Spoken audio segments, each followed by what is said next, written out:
151.2. Los. Kailan pa ako nag-gay? 168.2.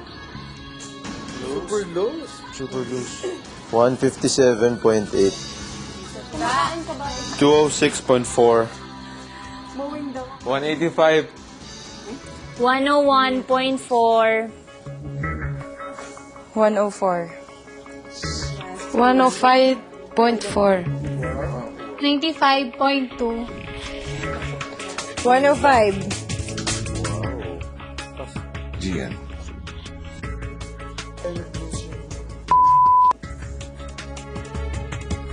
$103.2. Ito na ang pangatlong pagkakataon na malalagay si Gian sa automatic nomination dahil sa kanyang paglabag sa 5-pound weight gain limit.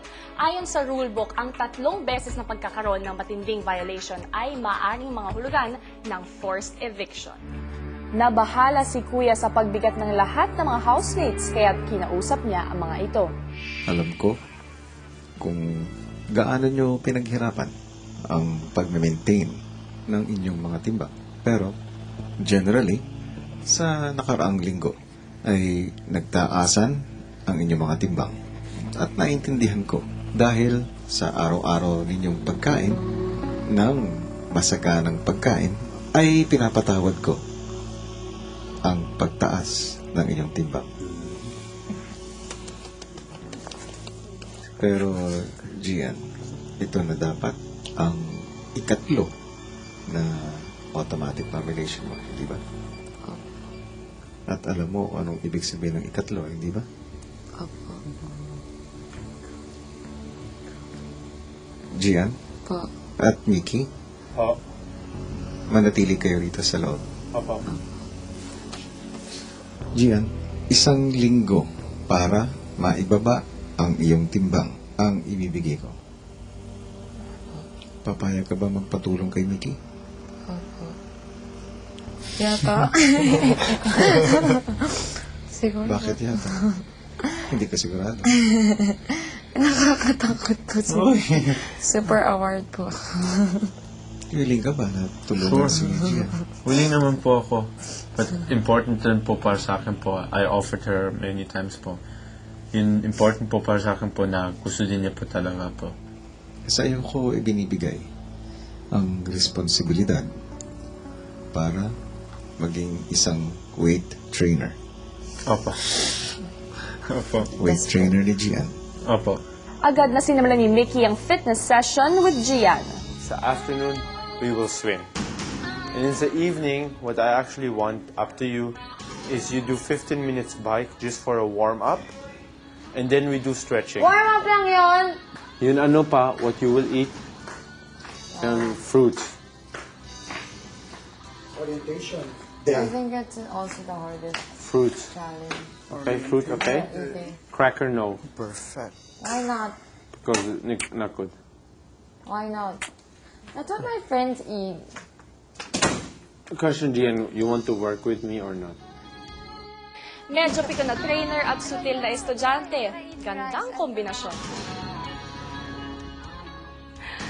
Sana naman ay magtagumpay ito sina Mickey at Gian sa kanilang special task. Pero katulad ng narinig ninyo, pinatawad nga ang mga housemates sa kanilang pagdagdag sa timbang dahil sa sunod-sunod na naging salo-salot nila nang dumating si Tina dito. Kabilang na rito si Gian na nakaligtas sa ikatlong automatic nomination. Kaninang umaga naman ay isa-isang pinatawag ang mga housemates para magbigay ng mga pangalan na gusto nilang mapaalis sa bahay ni Kuya. Sino-sino nga ba ang mga nominado sa linggong ito? Narito ang patikim ng nangyaring nominasyon kaninang umaga. Feeling ko masyado niyang tinatry na maging Miss Perfect.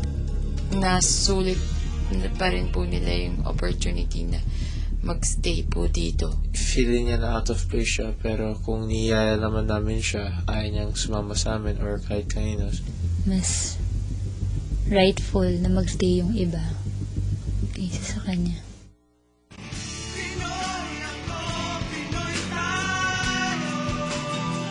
Kumpara po dun sa others, hindi ko po masyadong nakakausap. Feel ko po na nambubuli siya.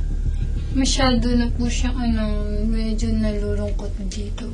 Hindi ko po alam kung anong Ano ang emosyon ngayon. Weird.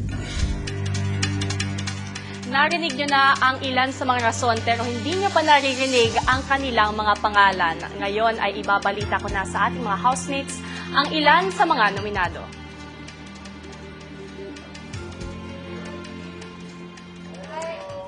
Hello housemates, magandang gabi sa inyo.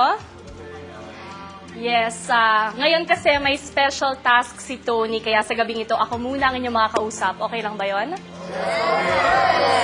Yes, guys. Okay. Gusto ko lang ipaalala sa inyo na si Bruce ay ligtas sa nominasyong ito dahil nga sa kanyang successful participation sa ating Big Brother Swap. Congratulations, Bruce. And congratulations din kay Mickey na nanalo sa ating huling League Task Game. Thanks. Yes. At din si Wendy, alam naman natin lahat na siya ay napatawan ng automatic nomination dahil sa pagsasalita nang naka-turn off ang kanyang lapel. Kaya paalala na din yan sa ibang nating mga housemates. Pero sa natitira nating 7 housemates, sino kaya sa inyo ay nominado para sa linggong ito?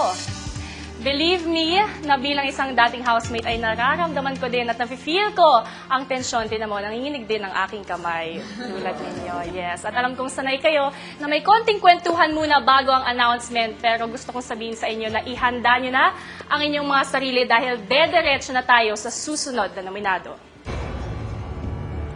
Sa inyong 9 na linggo sa loob ng bahay ni Kuya, sino sa inyo ang dapat nang ma-award? Sino sa inyong 7 ang hindi nakasakay sa mga super happenings sa loob ng bahay ni Kuya? At sino sa inyo ang mahilig mag-isip ng mga what if na dapat na yatang mag-isip sa labas ng bahay ni Kuya? Ikinalulungkot kong sabihin sa iyo na ikaw ang susunod sa listahan ng ating mga nominado para sa linggong ito. Dion.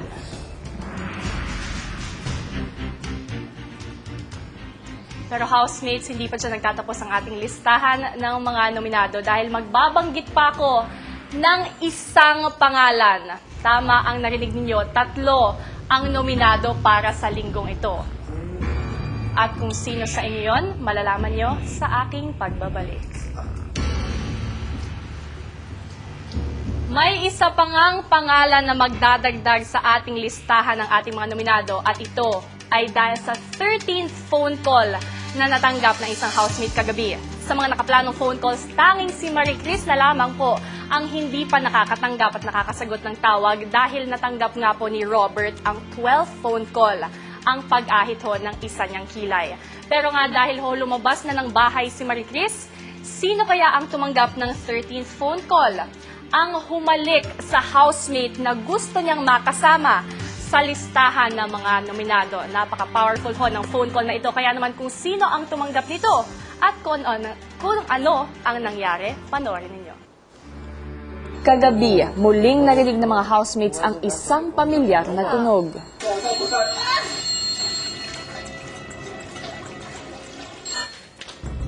Yes, hello? Baka try out lang. Mickey, Yes, po? ikaw ang tumanggap ng 13 phone call. Opo.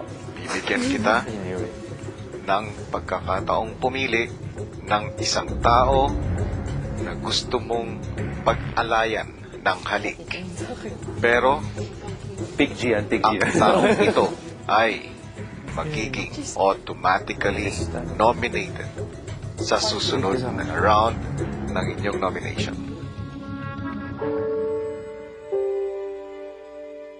Huling pinatawag si Mickey para mag-nominate at isakatuparan ang 13th phone call. Napag-isipan mo na ba Opo. kung sino ang iyong hahalikan? Si Dion po. Dahil marami nang nag-nominate kay Dion, nagpa siya si Kuya na huwag sayangin ang boto ng iba pang mga housemates at pinahalik kay Mickey ang kanyang second choice. We are not allowed to talk about anything about the nomination again. Oh, no.